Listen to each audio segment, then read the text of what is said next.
Timbog ang tatlong sospek sa kasong robbery ng Bustos Municipal Police Station matapos ang isinagawang checkpoint sa Barangay Bunga Minor, Bustos, Bulacan nito lamang Sabado, 17 ng Pebrero taong kasalukuyan.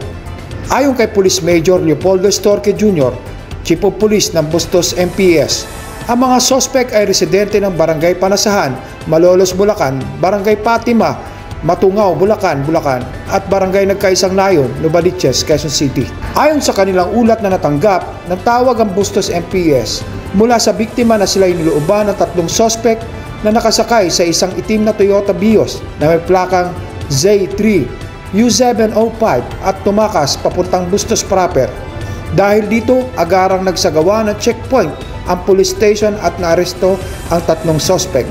Nakumpiska mula sa sospek ang isang kalibre 38, dalawang deadly weapons, assorted groceries at carded money na nagkakahalaga ng 8,010 piso. Kasalukuyang nasa kustodiya ng Bustos MPS ang mga sospek at naharap sa kasong robbery. Mula rito sa Bulacan, RTV News, Eric Licardo, Rumaragasa sa balita.